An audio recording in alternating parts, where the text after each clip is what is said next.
창세기 8장 20절, 21절입니다.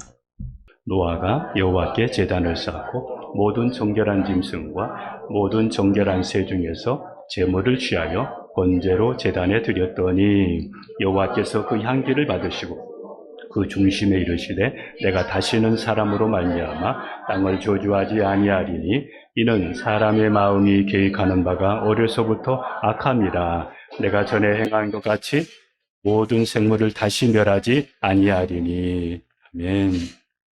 오늘은 노아의 예배 생활에 대해서 하나님의 말씀을 나누려고 합니다.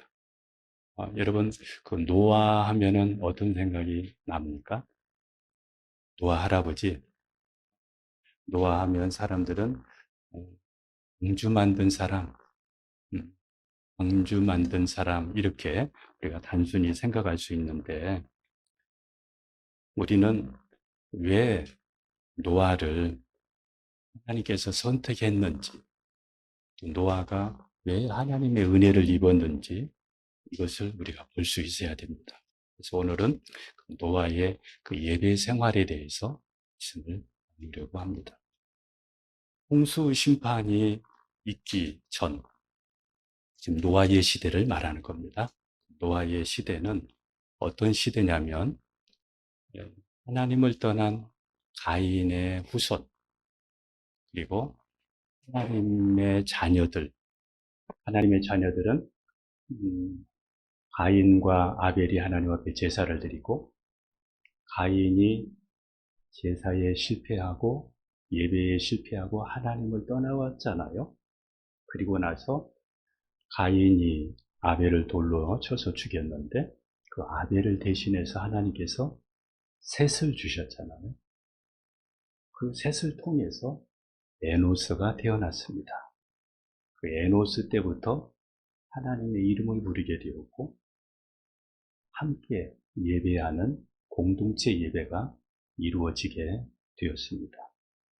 그런데 이 노아의 시대의 지금 이 즈음에서는 가인의 후손과 셋의 후손, 그러니까 에노스, 셋, 이런 믿음의 사람들, 하나님을 떠난 세상의 사람들과 하나님의 자녀들이 서로 이렇게 합쳐졌습니다. 섞여졌습니다. 섞여지다 보니까 타락하게 되었습니다. 한번 창세기 6장 1절, 2절을 보겠습니다. 같이 갑니다.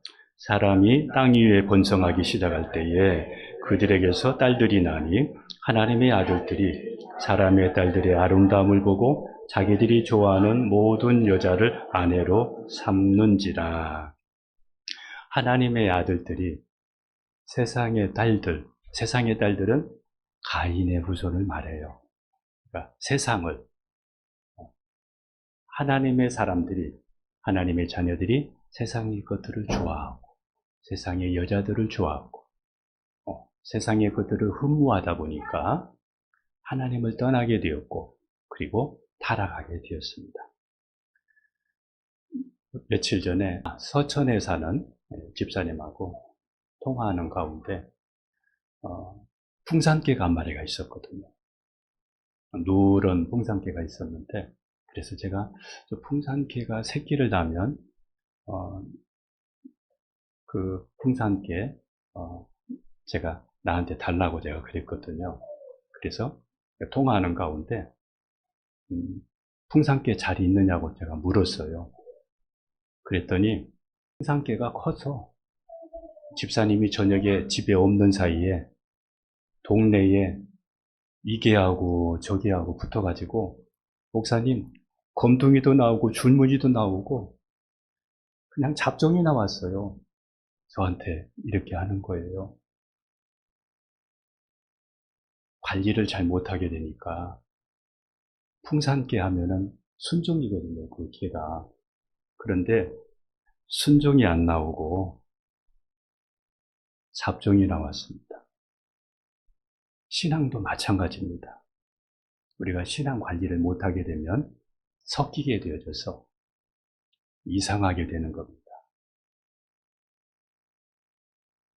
너나 나나 할 것 없이 다 타락해서 심판을 받게 되었는데 그 심판을 받게 된 그 원인은 하나님의 자녀들이 세상의 딸들을, 세상의 것들을 사랑하면서 결혼하고 그리고 세계관이 잘 못 되다 보니까 신앙은 하나의 종교일 뿐이고 그냥 주일날 되니까 그냥 나올 뿐이고 그들은 모두가 다 타락하게 되었습니다. 그러다 보니 그들은 생각이나 마음이 다 악했습니다. 항상 악했습니다. 마음도 악하고 생각도 악했습니다. 창세기 6장 5절을 같이 보도록 합니다. 같이 갑니다. 여호와께서 사람의 죄악이 세상에 가득함과 그의 마음으로 생각하는 모든 계획이 항상 악할 뿐임을 보시고, 항상 악했습니다. 무엇을 해도 악했습니다. 그래서 노아의 시대의 사람들이 이렇게 악했고 타락했기 때문에 홍수 심판을 받은 것입니다. 돈을 사랑하는 것이 일만하게 뿌리가 되듯이 오늘 여러분들도 하나님의 사람들이 세상의 것을 사랑해서 오늘 우리도 노아 시대처럼 이렇게 우리도 섞어 있을 수가 있습니다. 여러분의 신앙이 혹시 섞이지 않았는지 여러분의 신앙을 한번 되돌아봐야 됩니다. 성도가 세상을 사랑하는 것은 결혼한 여인이 다른 남자를 사랑하는 것과 똑같습니다. 이것을 가리켜서 성경은 음행이다, 음녀라 이렇게 말합니다. 하나님의 사람들이 세상을 사랑하면서 살아가는 성도를, 교회를 가리켜서 음녀라 이렇게 말합니다. 불신자와 결혼하게 되면 불신자의 영향을 받기 때문에 자녀들을 신앙으로 양육할 수가 없습니다. 남편의 영향을 받든 아내의 영향을 받든 둘이 갈등이 있으니까 제대로 신앙 교육을 할 수가 없습니다. 그러다 보니까 간신히 자신 혼자, 자기 혼자 간신히 신앙생활 하다가 그냥 그 사람 당대에 신앙이 끝나고 마는 것입니다. 신앙이 이어지지를 못하는 것입니다. 그런데 하나님께서는 불신자와의 결혼, 이 세상과 짝하는 것을 하나님은 금하셨습니다. 간혹 이런 사람들이 있습니다. 예수님 안 믿는 사람하고 결혼하면 전도하는 것 아니냐고 이렇게 생각하는 사람들이 있는데 여러분 그것은 착각입니다. 교만해서 하는 이야기입니다. 그거 쉽지 않습니다. 하나님은 그것을 반대하셨습니다. 왜 반대하셨을까요? 말씀 보겠습니다. 신명기 7장 3절 4절을 같이 보겠습니다. 시작. 또 그들과 혼인하지 말지니 내 딸을 그들의 아들에게 주지 말 것이요 그들의 딸도 내 며느리로 삼지 말 것은 그가 내 아들을 유혹하여 그의 하나님을 떠나고 다른 신들을 섬기게 하므로 여호와께서 너희에게 진노하사 갑자기 너희를 멸하실 것임이니라. 여기 보세요. 그들이 내 아들을 유혹하여 그가 여호와를 떠나고 다른 신들을 섬기게 하므로 여호와께서 너희에게 진노하사 갑자기 멸하실 것이라. 이게 이제 노아 홍수 때 일어나게 된 것입니다. 구약뿐 아니라 여러분 신약에서도 마찬가지입니다. 고린도후서 6장 14절을 보겠습니다. 같이 갑니다. 너희는 믿지 않는 자와 멍에를 매지 말라. 의와 불법이 어찌 함께하며 빛과 어두움이 어찌 사귀며. 믿지 않는 사람과 결혼하지 마라. 세상과 짝하지 마라. 섞일 수가 없다. 물과 기름과 같은 원리라는 것입니다. 성경에 불신자와 결혼해서 인생을 망친 사람들이 참 많습니다. 그 중에 잠언과 또 전도서를 기록했던 솔로몬, 그 지혜의 왕이라고 우리가 이야기를 하지 않습니까? 그 솔로몬도 이방 여인과 결혼하다 보니까 나중에는 우상을 숭배하고 그들의 신을 섬기다가 나중에 참 비참해졌습니다. 그리고 나라가 또 갈라지게 됩니다. 나라의 어려움이 왔습니다. 여러분이 잘 아는 성경에 힘이 장사인 삼손, 이 삼손도 나실인으로 구별된 사람이었지만 이방 여인을 좋아해서 그와 사귀다가 머리털이 밀리고 나중에는 눈이 뽑혀져서 맷돌 가는 신세가 되었던 것을 여러분 아실 것입니다.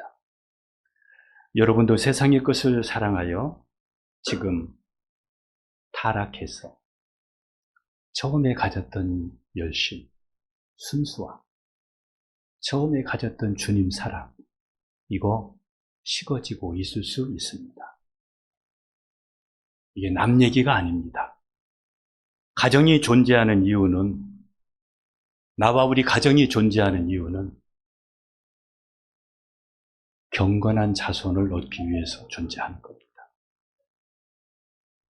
나와 우리 가정이 존재하는 목적은 경건한 후손을 얻기 위함입니다. 말라기 2장 15절을 보겠습니다. 같이 갑니다. 그들에게 영이 충만하였으나 오직 하나를 만들지 아니하셨느냐? 어찌하여 하나만 만들었느냐? 이는 경건한 자손을 얻고자 하심이라. 그러므로 내 심령을 삼가 지켜 어려서 맞이한 아내에게 거짓을 행하지 말지니라. 음행하지 말라 이겁니다. 경건한 후손을 위해서 가정을 하나님이 세우셨습니다. 그래서 가정에서는 자녀가 있어야 됩니다. 자녀를 안 낳는 그런 가정들이 점점 많은데, 가정은 자녀를 낳아야 됩니다. 그리고 그 자녀를 경건하게 교육해야 됩니다. 하나님의 말씀으로 잘 교육해야 할 책임이 부모에게 있는 것입니다. 결혼은 베이스 캠프라는 말이 있습니다. 결혼은 다른 일을 하기 위한 준비 과정이지 결혼 자체가 목적은 아니라는 것입니다. 결혼보다 중요한 것이 예수님이고 하나님이 주신 사명입니다. 하나님이 주신 사명입니다. 그러므로 이것을 이루면서까지, 신앙을 이루면서까지, 사명을 이루면서까지 우리가 세상을 사랑해서는 안 되는 것입니다. 세상이 우리의 목적이 되면 안 됩니다. 세상보다 더 중요한 것, 그것은 우리가 이 세상에 복음을 전해서 이 세상이 구원받는 것입니다. 이것이 우리의 사명입니다. 우리가 세상에 속하는 것이 아니라 우리는 이 세상에서 사명을 가지고 살아가고 있는 것입니다. 사람이 적은 곳보다는 사람들이 많은 곳에 사건, 사고들이 참 많이 일어납니다. 성경에 이 구원받는 이런 부분을 보게 되면 많은 무리들보다는 이 가족 단위로, 이 적은 단위로 이렇게 구원받는 그 내용들을 우리가 볼 수 있는데, 그 중에 한 가정이 롯의 가정입니다. 소돔과 고모라 성은 거기에는 인구가 신학자들에 의하면 한 5만 명 정도가 살았다고 합니다. 근데 그 중에서 구원받은 사람은 몇 명이었을까요? 롯의 가정 한 가정뿐이었습니다. 롯의 가정 한 가정밖에 없었습니다. 노아의 시대에도 노아의 가정만 구원받았습니다. 노아가 태어날 당시의 세계의 인구를 노아가 태어날 당시입니다. 신학자들은 25억 정도를 말합니다. 그런데 홍수가 일어날 때가 노아의 나이가 600세 되던 때입니다. 그 600년 동안에 인구가 불어나서 그때 당시엔 인구는 80에서 90억 정도. 그러니까 지금보다 인구가 더 많았던 것으로 이야기합니다. 지금보다 인구가 더 많았습니다. 노아의 시대에 수십억 명의 인구가 있었지만 노아의 8가정만, 한 가정, 노아의 8식구만 구원을 받았습니다. 그때 당시에 왜 교회가 없겠습니까? 선지자들이 왜 없었겠어요? 왜 하나님 믿는다고 하는 사람들이 왜 없었겠어요? 그런데 타락하니까, 세상을 사랑하면서 세상을 가까이 하다 보니까 하나님 신앙을 다 잃어버렸습니다. 그래서 결국에는 노아의 8식구만 구원을 받았습니다. 노아의 시대처럼 지금 이 시대는 여러분 많이 타락했습니다. 요즘 연예인들 보게 되면 이혼 소식들이 너무 많이 나옵니다. 얼마 만에 이혼하고, 누가 이혼하고, 무엇을 보면서 결혼했는지 모를 정도로 이혼하는 사람들이 너무 많이 나옵니다. 이 시대가 노아의 시대와 저는 너무 동일하다고 이렇게 생각합니다. 우리가 노아의 가정처럼 어떻게 하면 우리 가정을 구원할 수 있을까요?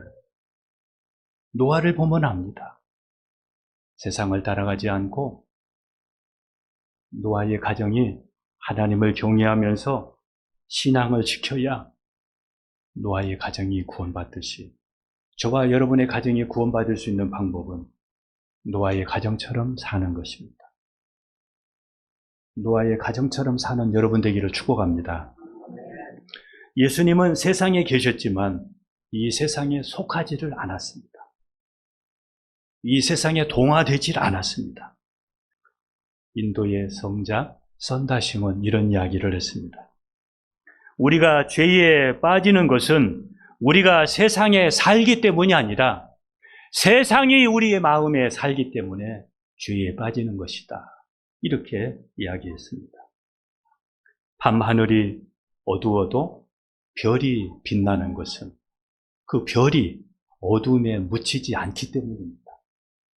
우리는 이 시대에 별이 되어야 됩니다. 이 시대에 별처럼 아무리 어두워도 어두울수록 더 빛을 내는, 반짝반짝 빛을 내는 우리가 되어야 됩니다. 하나님의 아들과 사람의 딸들이 혼합된 사람들을 향해서 하나님께서 이렇게 정의를 내렸습니다. 창세기 6장 3절입니다. 같이 갑니다. 여호와께서 이르시되 나의 영이 영원히 사람과 함께 아니 이는 그들이 육신이 됨이라. 그러나 그들의 날은 120년이 되리라 하시니라. 혼합된 그 사람을 향해서 하나님께서 그 인간을 정의하기를 육신이다 이렇게 말했습니다. 그 육신이라는 뜻은 뭐냐면 하나님이 함께하지 않는 사람, 하나님이 함께하지 않는 사람을 가리켜서 육신이다 그렇게 말했습니다. 여러분 한번 돌아보십시오. 하나님이 여러분과 함께 하시는 것 같습니까? 하나님이 나와 함께 계시는 것 같습니까? 이게 희미해진다면 내가 혹시 육신이 아닌가? 내가 이게 세속화돼서 그러는 것은 아닌가? 이걸 여러분 우리가 돌아봐야 됩니다. 육신이 되면 하나님을 경외하는 마음이나 영적인 소원으로 우리가 살기보다는 육신의 소원을 따라서 그냥 먹고 마시고 시집가고 장가가고 동물처럼 살아가게 됩니다. 그것이 목적이 되어서 살아가게 됩니다. 그래서 이 세상은 재미있는 지옥과 같다고 사람들은 이야기합니다. 이 세상은 재미있는 지옥과 같은 세상이라고 말합니다. 세상 재미, 육신의 재미는 여러분을 지옥 가게 할 수 있습니다. 여러분의 자녀를 지옥 가게 만들 수 있습니다. 하나님의 아들들이 사람의 딸들의 아름다움을 보고 세속화가 되었기 때문에 심판을 받은 것입니다. 세상은 원래 그렇게 살아가는 겁니다. 중요한 것은 하나님의 백성들이, 하나님의 사람들이 타락한다는 것입니다. 이게 하나님의 심판의 목적이었습니다. 그런데 노아와 그의 가정은 방주 짓는 것을 목적으로 삼습니다. 그들은 서로 힘을 합해서 방주를 만들었습니다. 방주를 위해 서로 협력하고 또 하나님께서 말씀하신 대로 방주를 만들었습니다. 하나님만 바라보고 하나님의 말씀대로 고지곳대로 살았던 노아의 가정, 그 가정만 구원을 받았습니다. 창세기 6장 9절에 보면 노아를 가리켜서 이렇게 이야기합니다. 같이 한번 볼까요? 이것이 노아의 조건이라. 노아는 의인이요 당대의 완전한 자라. 그는 하나님과 동행하였으며, 이렇게 말해요. 노아는 의인이었다고 말합니다. 의인이라는 것은 완전하다는 것이 아닙니다. 하나님께 맞추어서 살아갔다는 겁니다. 그는 세상을 살아갈 때 세상을 기준으로 살아간 것이 아니라 하나님께 맞추어서 하나님을 기준으로 살았다는 것입니다. 이런 노아였기 때문에 하나님이 그를 택하셨고 부르셨어. 그리고 그의 가정을 구원하셨고 새로운 인류를 출발하게 하셨습니다.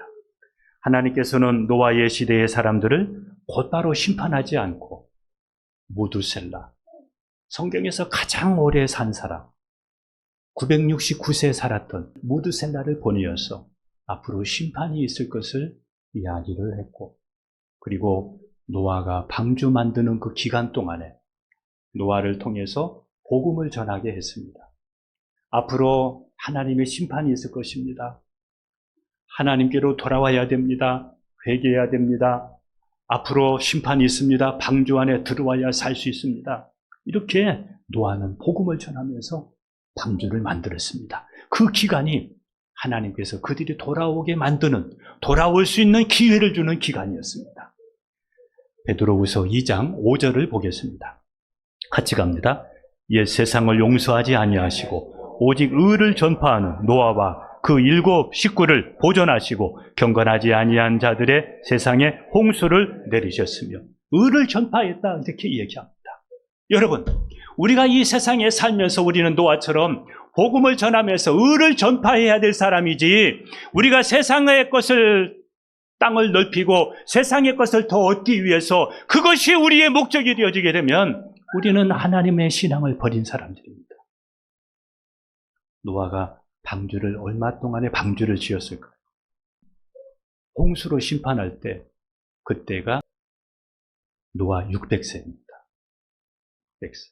그런데 노아에게 방주를 지으라고 그 말할 때가 언제냐면 노아 500세, 그리고 셈, 함, 야벳을 낳았고 그들이 결혼한 후에 방주를 지으라고 그랬습니다.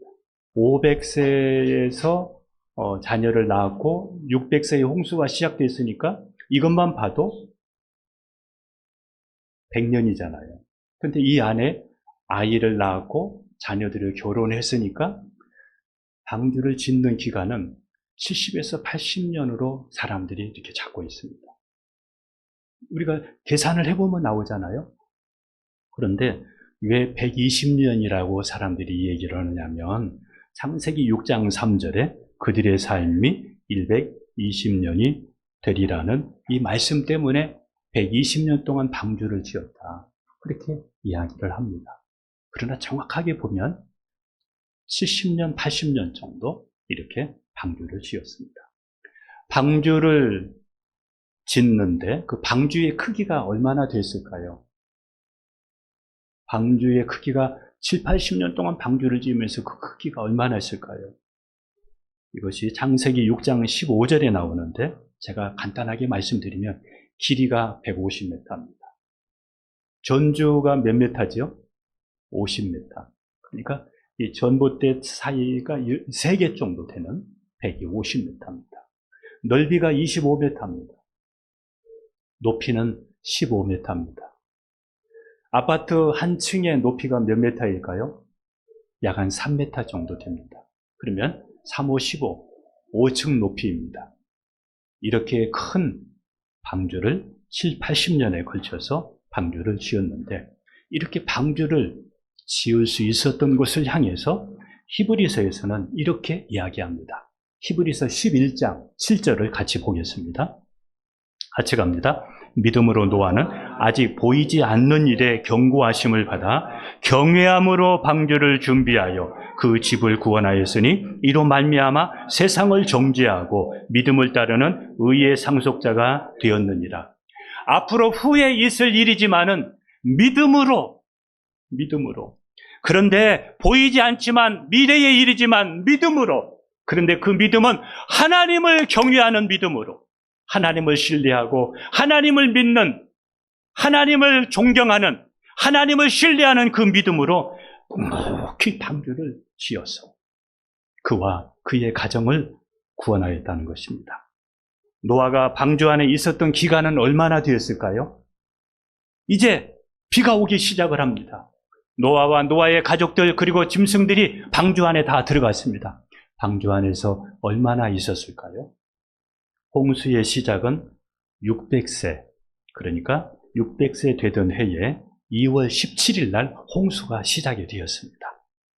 자, 600세 되던 해 2월 17일입니다. 그런데 홍수가 끝날 때에는 601세 2월 27일입니다. 이것만 보면은 며칠인가요? 1년 하고 10일이 지난 거죠. 자, 노아의 가족들이 방주 안에서 1년 이상 이렇게 머물러 있으면서 어떻게 지냈을까요? 어떻게 그들은 보냈을까요? 처음에 7일 동안에는 정말 비가 올까? 비가 올까? 정말 올까? 아마 이렇게 보냈을 수도 있습니다. 그런데 우두두두두 막 소리가 나고 비가 오고 이런 것을 보면서 진짜네. 그리고 보니까 물이 다 잠겨서 온 세상을 다 잠겨서 동물도 다 죽고 사람도 다 죽고 이 하나님의 심판, 이거 진짜네. 이거를 알면서 약 370일 동안 그 안에서 얼마나 감사했겠습니까? 하나님 감사합니다. 구원받아서 감사합니다. 얼마나 감사하면서 그 속에서 보냈겠습니까? 시간만 나면 하나님께 감사하면서. 여러분, 그곳에 TV가 있겠습니까? 그곳에 어떤 유튜브가 있겠습니까? 그런데 요즘에는 너무나 우리의 생각과 우리의 마음을 빼앗아가는 것들이 너무 세상에 많습니다. 너무 우리의 마음을 빼앗기고 시간을 빼앗겨서 그래서 성경 볼 시간이 없습니다. 하나님을 의지할, 하나님을 가까이 할 시간들이 없습니다. 여러분, 노아의 가정이 370여일 동안에 그 방주에서, 좁은 방주에 있으면서 거기에서 하나님만 의지하고 하나님께 예배드리면서 보냈던 것을 우리도 가정에서 가족들이 함께 하나님께 예배드리는 이러한 훈련이 우리에게 있어야 됩니다. 우리에게 있어야 됩니다. 모두 다 멸망받는 그 가운데,